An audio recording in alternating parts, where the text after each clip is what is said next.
Hello বন্ধুরা, আজকে হচ্ছে সরস্বতী পূজা। আর সরস্বতী পুজো মানেই হচ্ছে আমাদের বাড়িতে বিশাল বিশাল আনন্দের দিন। তো আজকে আমাদের পুচকুসোনাটা হচ্ছে হাতে খড়ি দেবে, মানে আমার জায়ের মেয়ে হাতে খড়ি দেবে। আর তার সঙ্গে কিন্তু মজাদার মজাদার মানে বাচ্চাদের যে আনন্দটা, সেই জিনিসটা আজকে কিন্তু দেখতে পারবে তোমরা ভিডিওতে। তো সেটা হবে। তো পুজো আজকে দেরিতে আছে, যেহেতু 2:30টায় মানে 12টায় লাগছে পঞ্চমী, তো সেই কারণে আমাদের পুজোটা দেরিতে হবে। তো এখন সকালবেলা অ্যারেঞ্জমেন্ট হচ্ছে রান্না বান্না আজকে কি করছি। আজকে কিন্তু আমাদের নিয়ম আছে, সরস্বতী পুজোর দিন ইলিশ মাছ খেতে হয়, জোড়া ইলিশ। তো তোমরা তো জানো ইলিশ মাছের অনেক দাম। তো কিন্তু তার কারণে নিয়ম তো রক্ষা করতে হবে। আর সেই মাছটা কিন্তু গোটা আনতে হবে, কোনো রকম ভাবে কাটা যাবে না। আমরাই কাটবো ইলিশ মাছটাকে। আর সেটাকে কিন্তু গোটাই মানে ধান দুব্বো দিয়ে বরণ করে তুলতে হবে তাকে। তো সেই জন্য জোড়া ইলিশ না এনে আজকে আমি আমার বরকে বলেছি একটা ইলিশ আনো আর একটা বেগুন আনো। সেটাকে কিন্তু তেলে ভাজা যাবে না, অনেক নিয়ম। তো সেটাকে কিন্তু পুরোপুরি সেদ্ধ খেতে হবে। সেদ্ধ কিভাবে খাবো? সর্ষে বাটা দিয়ে ভাপা খেতে হবে, এছাড়া কোনো রাস্তা নেই। তো একটা বেগুন আর একটা হচ্ছে ইলিশ মাছ, তো এটাকেই আমরা বরণ করে ধান দুব্বা দিয়ে তুলে নেব।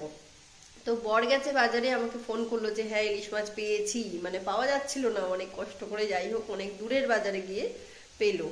তো যাই হোক বর আসুক, তোমাদের সঙ্গে শেয়ার করছি সেই কিভাবে আমি ইলিশ মাছটাকে বরণ করে ঘরে তুলবো। আর আজকে রান্না করছি কি কি সেটাও তোমাদের সঙ্গে আমি শেয়ার করব। তো চলো ভিডিওটা পুরোটা দেখতে থাক। বন্ধুরা, মাছ নিয়ে চলে এসছে, এবার তোমাদের সঙ্গে শেয়ার করব মাছটাকে কিভাবে ঢোকাবো ঘরে। তো চলো দেখতে থাকো।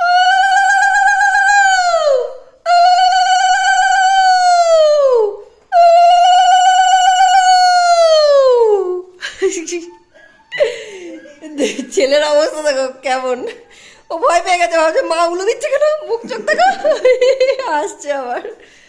তো বন্ধুরা দেখো, এই যে মাছ, তো জোড়া ইলিশ তো আনেনি, জোড়া ঢোকাতে হয়, তো সেই কারণে একটা বেগুন আর একটা ইলিশ মাছ এইভাবে জোড়া ধান দুব্বা দিয়ে ঢোকালাম ঘরে। এটাকে গোটাই ঢোকাতে হয়।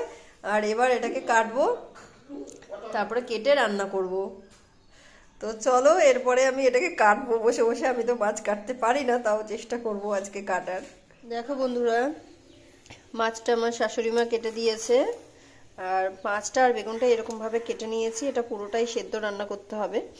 এটা সরষে দিয়ে আমি ভাপা করব, যেহেতু একদমই ভাজা যাবে না কোনো কিছু। বেগুন আর এই মাছটাকে পুরোটাই সরষে দিয়ে ভাপা করব। তো চলো রান্নার পরে কেমন লাগছে অবশ্যই তোমাদের সাথে শেয়ার করব। বন্ধুরা দেখে নাও আজকে কি কি রান্না হয়েছে। দেখো আজকে রান্না করেছি পেঁয়াজ কলি আলু ভাজা, এদিকে রান্না করেছি ডাল অল্প করে, আর এদিকে কিন্তু এই যে দেখো ইলিশ মাছ সরষে দিয়ে বেগুন দিয়ে যেটা করেছিলাম সেইটা। আর এটা কিন্তু দেখো মেথি শাক রান্না করেছি, যেটা কাটতে আমার দেরি হচ্ছিল। আর রান্না এখন হয়ে গেছে, আমি এখন ছেলেকে খাওয়াতে যাব। তো আজকে এটাই রান্না করেছি। এর পরের ভিডিওতে দেবো সরস্বতী পুজোর ব্লগ।